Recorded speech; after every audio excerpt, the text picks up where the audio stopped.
আসসালামু আলাইকুম এভরিওয়ান, মেঘবালিকা ভালোবাসা গল্পের ৮৮ নাম্বার পার্ট নিয়ে চলে আসলাম। তো বেশি কথা না কইয়া চলুন গল্প শুরু করা যাক। থেকে জাবির মুস্কি হাসে, ফিসফিসিয়ে বলে, রূপকথা নয় স্যার, রিয়েলিটি এটা। রূপকথার সেন্ডেলিনা আপনাকে খুঁজতেছে এসে মনে হয়। জাবিরের কথায় চোখ ফিরায় ইফরাত। জাবির আবারও মুস্কি হাসে, তারপর বলে, সত্যি বলছিস? গুটি গুটি পায়ে টুম্পা আর সিনথিয়া সোফায় এসে বসে। সমস্ত বাড়ি থেকে আলো চুয়ে পড়লেও কেন যেন সিনথিয়ার মনের কোণে ঠিক আধার। একবার নিজের বাবার দিকে, আরেকবার ইফরাদের দিকে চোখ বোলাচ্ছে সিনথিয়া। এতগুলা মানুষের মধ্যে রেদওয়ান রহমান অনুপস্থিত। বিষয়টা চোখে পড়তেই সিনথিয়ার দীর্ঘলায় বলে ওঠে, বাবা, বাবা কোথায়? ইফরাদের মনের কোণে এক মুঠো ঝড়। আনন্দের মুহূর্তে যেন ঝড়ের তাণ্ডব বিচ্ছিন্ন হয়ে যায়। জোর করে সবটা স্বাভাবিক দেখতে চায় ইফরাত। ঠিক সে সময় লম্বা লম্বা পা ফেলে উপস্থিত হয় রেদওয়ান রহমান। সকলের মুখে হাসির রেখা। নিজ নিজ জায়গায় বসে যায় সবাই।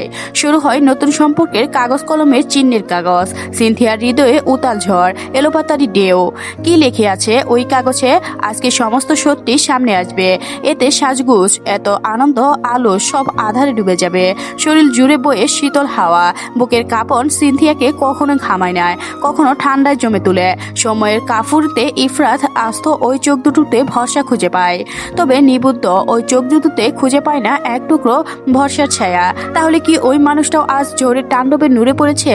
সকল সত্যি জানার পর শক্ত হাতে তাকে আগলে রাখবে তো, নাকি জীবনের জন্য সে একা হয়ে যাবে? হাসি ঝুলানো মুখটা আধারে ডেকে যেতে চায়। ঠিক তখনই এই পাশে এসে বসে ইভা। একটু একটু করে গা ছুঁয়ে বসে ইভা। কোমল হাত মাখাখানা তার অপর কাজ হয়। বুকের মধ্যে চলা তাণ্ডব হঠাৎ করেই উধাও হয়ে যায় সিনথিয়ার। মেয়েটা তাকে আশ্বস্ত দিচ্ছে, সব জেনেও এই এত সম্ভব? সোফায় মাঝামাঝি বসে আছে সিনথিয়া। সামনাসামনি সোফায় ইফরাত। ইফরাদের এক পাশে জাবির, আরেক পাশে শিশির। রেদওয়ান রহমান বসে আছে সিঙ্গেল সোফায়। তারপর ঠিক অপর পাশে তার বাবা। বাকিরা বসেছে চেয়ারে। টুম্পা দৌড়ে গিয়ে কুলে উঠে ইফরাদের। সামনে টেবিলে সিনথিয়ার দিকে এগিয়ে দেওয়া হয় কাঙ্ক্ষিত সেই কাগজ। এগিয়ে দেওয়া হয় বিশেষ কলম। তার একটা কপি তুলে দেওয়া হয় রেদওয়ান রহমানের হাতে। রেজিস্ট্রেশন করার সময় করা আসা লোকটি বললেন, বিয়েটা যেহেতু আগেই হয়েছে, তারপরও একবার চেক নিয়ে সব তথ্য ঠিক আছে কিনা। এইটুকুই সিনথিয়ার হৃৎপিণ্ড ধাপাতে শুরু করে দেয়। সিঙ্গেল সোফাতে বসে সবটা দেখছেন রেদওয়ান রহমান। সিনথিয়া এক এক করে সবার চোখে পানে তাকায়, শেষে তার নিজের মানুষটার চোখে। ইফরাত নীরব। সিনথিয়ার বাবা ঘামছেন অনবরত। তিনি বললেন, ফ্যানটা একটু জুড়ে দেওয়া যাবে? ইবা বলে, আঙ্কেল, ফ্যান তো ফুল স্পিডে দেওয়া আছে। আমি টুম্পার ছোট্ট ফ্যানটা আপনাকে এনে দিচ্ছি। সিনথিয়া বাবা বললেন, না ঠিক আছে। আতঙ্কে বুকটা ধরপড় করে কাঁপছে সিনথিয়ার। রিবেল ভাব চালাতেও যে হাত কাঁপে, সে হাতটা আজ অনবরত থরথর করে কাঁপছে। মেন কপি এগিয়ে দেয় তার দিকে। টেবিলে পড়ে থাকা কাগজটার দিকে তাকাতেই হাত আরো থরথর করে কাঁপে। বাকিরা বলে সিনথিয়াকে সাইন করতে। ভয়ে ভয়ে দুর্বল চোখে ইফরাদের দিকে তাকায় সিনথিয়া। অস্থর দুটো চোখ তাকে সাহস দেয়।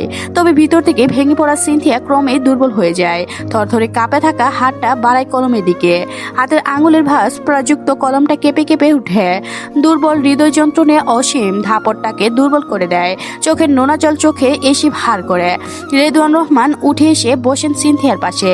জমে থাকা অস্ত্রকোনা আতঙ্কে টুপ টুপ করে পড়ে। সবটা বুঝি শেষ হয়ে গেল। তবে অন্ধকার আচ্ছন্ন চিন্তাগুলোকে আলোয় আভাসে ভাসিয়ে রেদওয়ান রহমান সিনথিয়ার কাপা কাপা হাতটা ধরে মাথার ওপর হাত বুলিয়ে দিয়ে বলে, সাইন কর মা, অলরেডি বাই ইউর সাইন। এক অন্ধকার আচ্ছন্ন ঘুরঘুরে পরিবেশ আলোয় আলোয় উদ্ভাসিত হয়ে ওঠে। চুয়ে পড়া সুখগুলো আঁচল করে পেপারে সাইন করে সিনথিয়া। এক নতুন সম্পর্কের স্বীকৃতি। ইফরাত শুধু তার, সেই ইফরাদের। রাত বাজে, অন্ধকার ডুবানো কক্ষ। দিশালায় এক ঘষে জ্বলে উঠে সোনালি আলো। সিনথিয়ার হাতে মোমবাতির ঝাড়। এক এক করে সবগুলা মোমবাতি জ্বালিয়ে দেয় ইফরাত। মাটি ছুঁয়ে ছুঁয়ে পড়ে আছে সিনথিয়ার ভামা নিব্ব। মোমবাতির ঝড় নিয়ে রূপকথার রাজকন্যার মতো মেজে ভাসে পায়ে উঠে সিনথিয়া। কক্ষের এক কোণে ঝুলিয়ে দেয় মোমবাতির ঝাড়। ইফরাদের পরনে নীল রঙের পাঞ্জাবি, মোমবাতির সোনালি আভায় দুটো মানবের রূপের সোনালি চুয়ে চুয়ে পড়েছে। মোমবাতির ঝড় রেখেই পূর্বের অবস্থা ফিরে সিনথিয়া। দু চোখ জোড়া এক হয়। সেই স্পন্দন কঠিন চোখে এলোপাতি ঝড়। বুকে তাণ্ডব, চোখে চোখে চোখ রেখতেই সিনথিয়া চোখ সরিয়ে নেয়। লম্বা গ্রাউন্ডের উপভাগে জড়ানো আলগা আচ্ছন্দ উপ্ত স্বদেশে একজোড়া উষ্ঠ চেপে ধরে তার ব্যাকুল হয়ে হয় কঠিন প্রাণ। পরিভাবের আবৃত আচ্ছন্ন মনের গতি অনবরত এক করে নিশা আঙ্গুল তুলে অনবরত গ্রীকযুক্ত স্বদেশের শুষে শুষে দিব্রাহু বাকুলত ডুবিয়ে দেয় কোমল নারীকে। এক কঠিন হৃদয়ের মানব ছুটে পালার কোমল হৃদয় মানবী মোমবাতির উপর অগ্নিশিখা নিভু নিভু হয় দুটি অভয়া এর মধ্যে দর্শ হাতে দূরত্ব। মদস্থ গতিতে মানব পা ধিদি দিদি করে কাপের হৃদয় ক্রমে ভিড় ভিড় করে আতাটা দেল ঘেসে যায়। সাথে সাথে দূরত্ব কমে বাতাসের দাপটে আলো মিলিয়ে যায়। দূর দূর বুকে কাঁপুনি আখজোড়া বন্ধ করে সিনথিয়া চেনা ভেজা ভেজা গ্রান হৃদয় পর্যন্ত পৌঁছে বুকের অতল জগতে ছাড়িয়ে নেয়। পরনে ভারী গ্রাউন্ড ধুলে উঠে সিনথিয়ার পিছন ঘোরাতে কালি চুলের উঁচু খোপায় নিষাক্ত অভয়া এলোমেলো স্পর্শ লাল গোলাপের পাপড়ি ছিঁড়ে ছিঁড়ে পড়ছে অনবরত পৃষ্ঠ পাতলা মোহনীয় গ্রাবা ভিজা উষ্ঠ ভালোবাসার সীমা ভাসিয়ে দিচ্ছে মানব অভয়া। বন্ধ চোখে মানব হাতার স্পন্দ কঠিন মুঠোবন্দি ক্ষণে ক্ষণে কমল হাতের ওপর কঠিন হাতে দাপট দেওয়ালে ভেঙে যাচ্ছে।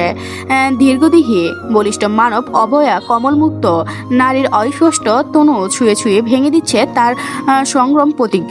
কাটায় কাটায় একটু একটু করে আদর নিচ্ছে সমস্ত পাওনা। নিঃশব্দে তলিয়ে যাওয়া মানবের বুকের কাঁপন সমতলে পাল্লা দিয়ে বাড়ছে। অন্ধকার আচ্ছন্ন আধার ডুবানো ফুলের বিছানায় ভেজা উষ্ণ দাপটে ভালোবাসার জাল সেচানো বন্দী হওয়া নারীর কম্পন হৃদয় ক্ষণে ক্ষণে থমকে যায়। উষ্ঠর কোণে ভিজা উষ্ঠে ছুঁয়া হিমশীতল গলায় নিশায় জড়িয়ে কঠিন গলায় বলে ডেলিনা কম্পান গলায় সিনথিয়া বলে Cynthia white Cynthia I love you না। মাঝরাত ঘন অন্ধকার আচ্ছন্ন রাস্তায় গাড়ি সজোরে হাঁকিয়ে আধারে কালোর সুযোগে ঘা ঢাকা দিয়ে অবধি পথে দেশের বাইরে যাওয়ার পরিকল্পনা। গাড়িতে বসে প্রজপ্রঞ্জন চেক পুষে চোখ দুটো নজরদারি করছে। আধারে স্বপ্নের বাস্তব রূপ চোখে দেখছে জলজল করছে। বন্দি ভয়ানক জীবন একটুখানি চাবি ঘোরাতে চোখের পলকে বদলে যাবে সব। স্বপ্ন সত্যি বদলে যাবে। মুক্তির আগে সে সত্যি দ্বিধা ছিল, তবে আরেকটুখানি পথ সে যে অন্ধকার আচ্ছন্ন গোতে গা ঢাকা দিবে। অন্ধকারে কালো জগতে মিলিয়ে যাবে সে গর্ত থেকে, আর কেউ তাকে বের করতে পারবে না, হদিশই পাবে না। কল্পনার ইন্দ্রজলে হি হি করে হাসে প্রজপ্রঞ্জন। গাড়িতে বসে আছে মাফিয়া দল, বসে আছে তপন চৌধুরী, আরো অনেকে। মনের আনন্দে ছটফট করছে গাড়িতে থাকা কালো জগ সৃষ্টির অধিপতি। অন্ধকার জগৎ গাড়ির কালো কাজ দেওয়াল ভেদ করে মনের আনন্দে তাকিয়ে থাকে প্রজপ্রঞ্জন সরকার। সহজে মৃদু সুরে কেঁপে উঠে মুঠোফোনে। শত্রুপক্ষকে ধ্বংসের পরিকল্পনা যে জাল পেতে এসেছিল তা বাস্তবায়নে ডাক এসেছে। মুঠো ফোনে কানে ঠেকায় অশ্রী ভঙ্গিতে। স্ক্রিনে মৃদু আলো পাকা পাকা ছাটার দাঁড়িয়ে পড়ে। উষ্ণ কোণে পেশাচিক হাসি, গলা গম্ভীরতা। প্ল্যান ঠিকঠাক। অপর প্রান্তে টেনে টেনে কেউ বলে, জি বস, এসপি সাপ আজ বাড়িতেই ঢুকে নেই। কাল ছিল রাত পর্যন্ত। ওদের একটাও ছাড়বি না, ঝরাঝরা করে দিবি। সকাল উঠে যখন হারামজাদারা নিজের পরিবারের রক্ত ডুবে মরবে তখন আমার জ্বালা কমবে। শালা আমার সাথে লাগাতে আসছো। ভালোবাসা তোকে শুধু তোকে সরিয়ে রাখতে চাইছিলাম, মারতে তো চাইনি। তুই নিজের মরার জন্য আকুপাকু করছিলে, এখন একটা একটা করে মরবি। সবাইকে মারবো। শোন, এমন ভয়ানকভাবে মারবি, পিছন পিছন করবি যাতে আন্দাজও করা যায় না কোনটা কার হাড় কোনটা কার মাংস। চিন্তা করবেন না বস, আপনি সাবধানে যান। হাড়গুড় ভেঙে গুঁড়ে দিবি। ওই কুত্তার বাচ্চারে, জানোয়ারের বাচ্চারে কর্ণের রক্তে আমার হায় যেন অধিস পাই। ওর গরুর গুস্ত কুত্তার দিয়ে খাওয়াবো। জি স্যার, হুকুম জাহাপনা, সব আপনার হুকুম মতোই হবে। কাম শুভ রইল স্যার। ফোন কেটে দেয় শয়তানটা। ডবল ডবল নিয়ে পরিকল্পনা অনুযায়ী পায়চারি করে। পূর্ব পরিকল্পনা আর কষে রাখা ছকের খেলা শুরু হয়। গাছের ওপরে উঠে আশেপাশে সিসি ক্যামেরা জড়ানো হয় কালো কাপড়। কৌশল কেটে দেয় কারেন্টের তার। অন্ধকারে তলিয়ে যায় ইফরাদের স্বপ্ন ঘেরা বাড়িটা। ঘুমের অতলে হারিয়ে যায় রেদওয়ান রহমান। টুম্পাকে ঘুম পাড়িয়ে নিজেও ঘুম দেশে পাড়ি জমিয়েছে ইভা। একজোড়া হৃদয়ের একখণ্ড বিচ্ছিন্ন হওয়া বিচ্ছার চোখ ভারী হয়ে আসে সত্ত্বেও চোখ জোড়া ঘুমিয়ে অতল হারিয়ে যাচ্ছে। এপাশ ওপাশ করে কাটছে তার রাত সিনথিয়ার। হঠাৎ করে কক্ষের ঠান্ডা ঠান্ডা আবহাওয়া রূপান্বিত হচ্ছে। গরম হয়ে উঠছে কক্ষ। ধীরে ধীরে উঠে বসে সিনথিয়া। টাও বন্ধ। ফোনের টর্চ জেলে লাইটের সুইচগুলো চাপে সিনথিয়া। লুডিসুং, এখন কোনো কারেন্ট নেই। ভাবুক মন নিয়ে কক্ষ জুড়ে পায়চারি আবদ্ধ দেওয়ালে শ্বাসবোধ করে নিচ্ছে। জানালার পর্দাগুলো ধীরে ধীরে টেনে দেয় সিনথিয়া। খুলে দেয় জানালার কাজ দেওয়ালের। সামনে ফ্ল্যাটে মৃদু আলো চোখ পড়তে কপালে কিঞ্চি ভাঁজ পড়ে সিনথিয়ার। ওইখানে আলো জ্বলছে, তাহলে আমাদের বাসায় অন্ধকার কেন? একদল শয়তানের গাছের ওপর দাঁড়িয়ে মোটা রশি গুলগুল করে পেঁচায়। তারপরে শক্তিশালী হাতে রশিটা এক ছুঁড়ে মারে ওপর দিকে। লক্ষ্য রেশ ফিরে আসে কয়েকবার, ছুরিতে ছুরিতে একবার লক্ষ্য পৌঁছে যায়।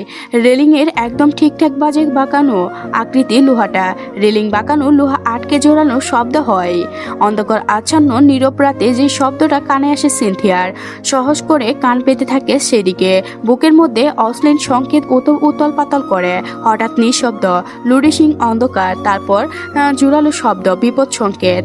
শাঁসা শব্দ তুলছে বাতাস, অন্ধকারের মুখ লুকিয়ে আছে বাতাসের শরীরে মাখছে প্রচুর সরকার। স্নিগ্ধ বাতাস, আধার রাতে পুলকি হচ্ছে তার অন্তরালা। এর খাঁচায় কয়েক শব্দ গোছানো ব্যাখ্যাখানা আহমাকেরই সুর তুলতে পারছে। এসপি, শেষ রক্ষা হলো না, শেষ অবধি ধরে রাখতে পারলি না, হেরে গেলি এসপি, হা হা হা। আধারে ডুবানো রাস্তার ধার ঘেঁষে লম্বা লম্বা গাছগুলো এক এক করে পিছনে চলে যাচ্ছে ভয় রীতি আশঙ্কা। এই তো স্বপ্নের পথের দিকে এগিয়ে যাচ্ছে গাড়ির হেলডে আলাটা যত দূর পৌঁছে যায়। ধুধু শূন্যতা, মাঝরাতে ঝিঝিঝি ডাকা পোকাগুলো এখনো শব্দ করছে। প্রজুপ্রঞ্জন আয়েশ করে বসে আছেন, ঠান্ডা ঠান্ডা আবেশ রসে রসে গিরছেন সিগারেট। গাড়ি চলছে তাছাড়া গতিতে। গাড়িতে বসে বসে শুরু হয় মদের আসর, ফাঁকে ফাঁকে ধোঁয়া উড়িয়ে টান দেয় সিগারেট। গাড়িতে নেশায় মক্ত মাফিয়াদের ঘুর লাগে অবস্থা। তুমকা ব্রেক কষে ড্রাইভার, হাতে স্বচ্ছ গ্লাসগুলো থেকে ছিটকে পড়ে তরল। হাতটা ব্রেক করার গ্লাস থেকে তরল ছিটকে পড়ে। কারো কারো কপাল ছিটকে এসে বাড়ি খায় সামনে শক্ত সিটের সাথে। প্রজুপ্রঞ্জন নিকট গর্জন, শালা শুভ, কি করলি কেন? মাফিয়ার ড্রাইভারের কপালে কিঞ্চি ভাঁজ, থতমত গলায় বলে, বস কিছু দেখলাম না মনে হয়। নেশায় ধরছে শুরু, গাড়ি চালা। প্রজুপ্রঞ্জনের কথা মতো গাড়ি স্টার্ট দেয় মাফিয়া দলের ড্রাইভার। আবারও মৃত্যু হয় নিশার সকলে। গাড়ির হেলদে আরো গলিয়ে পড়ছে রাস্তা। হলিদের আলোতে প্রকার দল খেলা করছে। আলো শেষ হয়ে মৃদু আলো ধরা দেয় এক ভৌতিক অবয়ব। বুকের রক্ত ছলছলে উঠে ড্রাইভারের, থতমতে গলায় ডাকে, বস দেখুন ওইটা কি? প্রজুপ্রঞ্জনের বিরক্তিকর বলি, আরে শালা মদটা তোর জ্বালা গিলতে পারলাম না নাকি? গাড়ি স্পিড কমায়। ড্রাইভার বর্ধা গলায় বলে, আরে বেটা মদখুর, সামনে তাকা। গাড়ি মাফিয়া দল চেপে উঠে ড্রাইভারের ওপর, পিছন থেকে ফাটফুট কয়েকটা ধূপঘুষি লাগায় তাকে। থেমে যায় গাড়ি। প্রজুপ্রঞ্জন লাথি মেরে রাস্তায় ফেলে দেয় ড্রাইভারকে। অতএব নিজেই বসে ড্রাইভিং সিটে। গাড়ি স্টার্ট নিতেই হেল দুলে মনের সুখে গাড়ি চালায় প্রজুপ্রঞ্জন। আজকের গল্পটি এ পর্যন্ত শেষ হয়ে গেল। পরবর্তী পার্ট কমেন্ট বক্সে লিংক দেওয়া আছে, তো সবাই দেখে নেবেন এবং চ্যানেলটি সাবস্ক্রাইব করে নেবেন। ধন্যবাদ সবাইকে, ভালো থাকবেন।